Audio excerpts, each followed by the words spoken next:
Hi guys, it's Frankie from Frankie Tech. Good to see you guys again, and I'm here today with a pretty interesting video, something that I just have been thinking about ever since the announcement of the OnePlus 8 Pro, and seeing the Hong Kong pricing yesterday just blew my mind, and it really made me start to think, with the current situation that's going on in the world, and with a number of these Android manufacturers just jacking up the prices of phones, I look at two recent releases that have come out. We have the iPhone SE 2020, which was just announced at that jaw-dropping $399 price point, and we have the Redmi K30 Pro, which I have been saying is the new affordable flagship killer of 2020. And I am using an iPhone 6 here as a stand-in for this video, but I just want to make my point. While these phones are so completely different, I think they have a lot more in common than people realize. And these are the reasons why I think the iPhone SE 2020 and the Redmi K30 Pro might win this year, 2020. So let's have a look.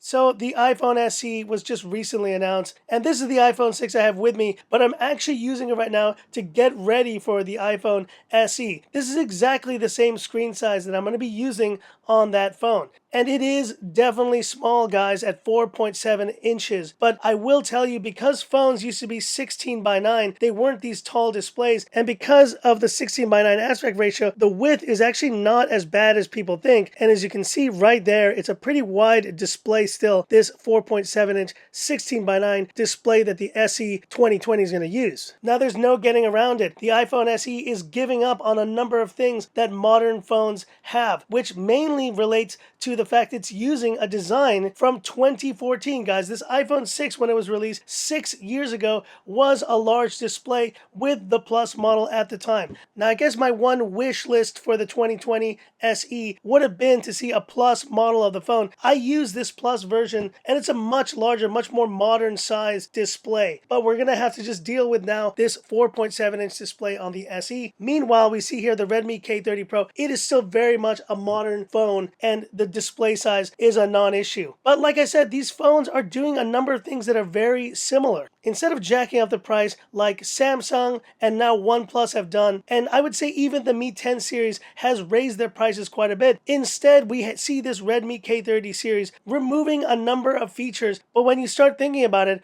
are they really truly deal breakers? No wireless charging on this phone. Yes, it doesn't have that 120 Hz or even 90 Hz refresh rate. You're giving up a number of key features that are supposed flagship features that you cannot live without. Yet at the same time, the Redmi K30 is able to bring the Snapdragon 865 5G capability and a very modern experience to smartphones. I'm sure the price will be a little bit higher when it goes global, but it is still very much below what we're seeing from OnePlus and these other OEMs. And how does that relate to what Apple is doing here? Apple is taking a slightly different route, but they're actually doing a very similar strategy. Instead of including the latest design from the iPhone 10 and above series, they have actually crammed in the internals of the Apple A13 Bionic. And guys, if you've seen the Geekbench scores on this chipset, they are incredible. This phone will be one of the fastest phones on the market, faster than any Android phone. Not even the iPad Pro that I just bought has an Apple A13. And imagine this $399 iPhone will have it.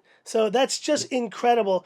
And so while completely different phones, and yes, design-wise, I would obviously say that the Redmi K30 is still miles better than what this iPhone SE is going to offer. This is the Apple experience, guys, and the reality is, I've said it before and I'll say it again, there's only one company that makes iPhones. If there were multiple companies that made iPhones, well then yes, then maybe there would be a different conversation here. But if you want the iOS experience, iMessage, AirDrop, all these terrific features, iCloud, the works, all that stuff, you're gonna need an iPhone. And the reality is that despite this phone being 6 years old, it actually still works pretty well. It's using a 6-plus-year-old chipset, and it's incredible to think of the longevity that these iPhones will provide, easily lasting 4 to 5 years with software updates lasting much longer than most Android phones. And so whether you're an Apple camp or if you're an Android user, that is why I think while these phones are so completely different, they are offering a similar strategy. Two phones that are actually cutting out a number of features that you may think are important, but ultimately will provide a terrific experience for far lower price than a lot of these ultra flagships that we're seeing. To be honest, I was so upset with the OnePlus 8 pricing that I pretty much have decided I'm not picking up a Hong Kong version of the phone. I will wait and see if I review a China version of the OnePlus 8 Pro. The prices seem a lot more reasonable, but honestly, Apple has impressed me and the Redmi K30 Pro has impressed me. Both of these phones, I think, are offering tremendous value, and it doesn't matter whether you're an Android lover or you're an iPhone lover. You really need to appreciate what both of these phones are doing in the market. They are offering tremendous value for your needs, and I think a lot of consumers will be happy.